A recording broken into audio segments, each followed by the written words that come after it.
Assalamualaikum. Tolong, Pak. Sehat-sehat. Alhamdulillah. Gimana? Inilah biasa nih. Ada sesuatu mungkin ya yang saya kayaknya bingung nih Pak. Maksudnya? Ya bingung. Tapi kira-kira Bapak bisa memberikan arahan nggak kebingungan saya nih? Oh gitu Pak. Iya. Baiklah. Dengan senang hati saya bisa bantu Pak. Jadi apa nih yang bisa saya bantu dan apa yang ingin Bapak capai dari diskusi kita hari ini? Ini masalah pembelajaran dalam kelas Pak ya. Jadi saya menemukan banyak kendala gitu kan di dalam kelas ini ketika pembelajaran. Jadi ada sebagian anak yang kurang begitu memahami apa yang saya sampaikan. Coba Bapak ceritakan lagi seperti apa permasalahannya, yang prosesnya itu seperti apa gitu. Iya, kan ketika saya mengajar gitu kan, ada materi-materi ketika saya sudah sampaikan, tapi ada sebagian anak gitu kan di kelas itu ketika saya sudah menyampaikan materi, tapi dia ketika saya tanya ulang kok kayak kebingungan juga gitu kan, tapi sebagian anak ada yang nangkap gitu kan. Tapi kata guru kelasnya, anak ini di bagian pembelajaran yang lain bisa gitu. Oh gitu. Tapi di Bapak ini mengajar agama ya? Iya, pembelajaran agama. Di pelajaran agama si anak itu bagaimana?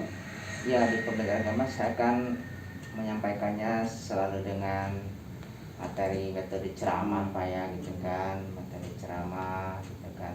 Tapi ketika saya sampaikan apa yang saya ajarkan itu, anak ini ibarat kata tidak seperti anak yang lainnya gitu. Apa ya, saya nggak tahu juga nih, kebingungan saya juga gitu kan, membuat anak ini susah menangkap lah pembelajaran saya itu. Jadi Bapak mengajar di kelas dengan cara ceramah gitu ya, penjelasan gitu. Iya.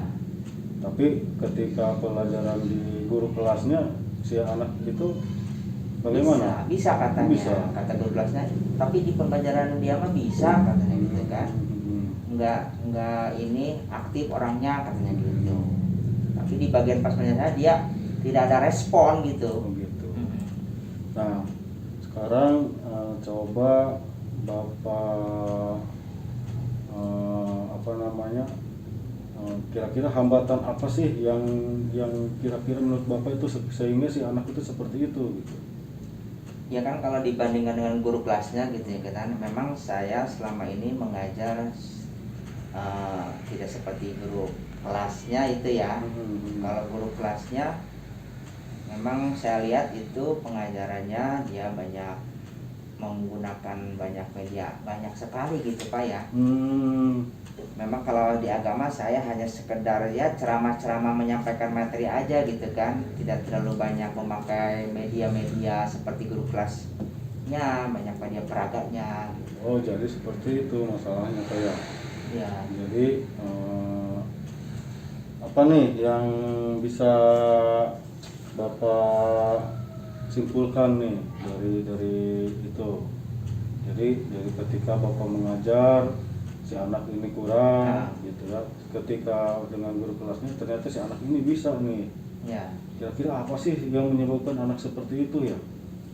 Ya ternyata kalau memang dibandingkan ketika sama guru saya bisa menangkap anak ini dan di pembelajaran saya dia tidak bisa menangkap, ternyata mungkin saya rasa saya kurang gitu ya, kurang memanfaatkan media-media yang bisa anak itu ikut ikut larut gitu ya. Kalau guru kelasnya mah ibarat kata dia kayaknya asik gitu kan, pembelajarannya itu banyak medianya, baik media gambar, elektronik, pendukungnya banyak Pak. Kalau saya memang selama ini kurang gitu, memang tidak memakai media-media seperti guru kelasnya. Ternyata mungkin itu kali ya yang membuat anak itu kurang menangkap kali Pak ya. Iya. Nah, kalau boleh saya simpulkan, jadi Bapak itu mengajar dengan cara berceramah sehingga si anak itu kurang menangkap. Tapi ketika dibandingkan dengan guru kelasnya yang menggunakan berbagai macam metode, cara gitu ya, ternyata si anak ini bisa gitu ya. Nah, dari ini kira-kira nih apa rencana Bapak ke depannya seperti apa nih? Jadi kalau setelah saya melihat seperti itu, perbandingannya berarti kan otomatis saya juga akan mengikuti ya jejak guru kelasnya itu, karena memang sepertinya gitu ya, pembelajaran yang banyak menggunakan media-media pendukung itu ke anaknya lebih seru, lebih asik gitu ya, menarik gitu kan. Insya Allah kalau memang itu permasalahannya, saya juga akan mengikuti dengan banyak pendukung dari media-media itu gitu kan. Nah sekarang kan Bapak sudah tahu apa penyebabnya si anak seperti itu kurang menangkap ya. Nah ada hal lain yang menjadi ini hambatan? Ya selanjutnya ketika dalam pembelajaran juga saya sering banyak menemukan hambatan juga gitu kan. Di sisi lain anak yang tidak respon dengan pembelajaran materi, terus di sisi lain anak juga itu di saat saya menyampaikan materi, kadang ada sebagian anak itu yang cuek gitu Pak, yang ibarat kata tidak memfokuskan kepada diri saya gitu kan, seolah-olah kadang ngantuk gitu kan, kadang gimana lah dia itu nggak fokus Pak. Ada sebagian anak seperti itu gitu. Apa ya sepertinya itu ya. Jadi si anak itu ketika Bapak ngajar, si anak itu suka tidak fokus tidak lah, fokus gitu. Jadi selama ini yang Bapak lakukan tadi itu dalam mengajar seperti bagaimana? Ya hanya ceramah dengan saya berdiri di depan gitu kan, menyampaikan materi gitu kan, ibarat kata. Tapi saya perhatikan ada sebagian anak yang tidak fokus aja gitu, seolah-olah dia itu gimana kayak jenuh gitu Pak. Ya. Jadi dengan metode Bapak mengajar dengan ceramah, jadi si anak itu jadi tidak fokus gitu. Tidak fokus. Nah kira-kira itu yang menjadi penyebab seperti anak tidak fokus itu apa ya Pak? Kalau melihat dibandingkan dengan guru kelasnya, dia seperti apa juga? Guru kelasnya gitu kan, ketika anak bisa fokus itu saya lihat kalau di guru kelasnya dia mengajarnya dengan aktif, mengajak anak berinteraksi gitu kayaknya Pak ya. Jadi si guru kelasnya sering langsung menegur apa gimana gitu kan, sering mengajak dia berinteraksi. Ya, berinteraksi. Tidak didiamkan kali. Saya lihat seperti itu, baru anak tuh ada respon gitu kan, fokus gitu kan. Mungkin maksud Bapak itu apa yang dilakukan oleh guru kelasnya itu jadi pembelajaran yang berpusat pada murid gitu Pak ya? Iya. Gitu. Nah dari permasalahan ini dapat saya simpulkan, jadi si anak itu tidak fokus dikarenakan gaya mengajar Bapak yang monoton gitu Pak ya? Monoton kali ya. Itu. Nah kemudian nih kira-kira dari apa yang Bapak sebutkan tadi nih, apa sih yang menjadi penyebab si anak itu seperti itu dan apa sih yang akan Bapak lakukan? Jadi setelah saya membandingkan dengan guru kelas itu, ternyata kita harus lebih aktif untuk mengajak interaksi anak itu. Jadi jangan difokus di kita yang monoton itu kali Pak ya. Iya, jadi kita ajak anak untuk berinteraksi dengan pembelajaran kita gitu Pak ya. Sepertinya seperti itu kayaknya Pak. Jadi lebih hidup Pak ya. Lebih hidup gitu ya. Jadi kita sudah ketemu nih dari dua permasalahan ini ya. Rencana apa yang akan Bapak lakukan ke depannya? Ya paling insya Allah ketika saya udah ternyata memang permasalahannya sudah ketemu gitu kan, solusinya pasti mulai nanti pembelajaran berikutnya saya akan menggunakan cara-cara apa yang kita bahas hari itu gitu, hari ini gitu kan. Jadi insya Allah saya akan menggunakan media-media tambahan, dan mungkin yang keduanya akan selalu aktif untuk mengajak anak untuk bisa belajar, ibarat kata diajak berkomunikasinya lebih aktif lah. Ya. Gitu kali Pak. Kira-kira nih siapa sih yang komitmen apa nih yang akan Bapak lakukan ke depan? Paling saya berkomitmen untuk pembelajaran di kelas lebih hidup gitu ya Pak ya. Saya akan berkomitmen ketika saya mengajar untuk materi-materi apapun gitu ya dalam keagamaan temanya, tapi saya harus lebih mengutamakan apa yang dapat ditangkap oleh anak itu dan apa yang membuat anak itu menjadi lebih asik dalam belajar gitu Pak.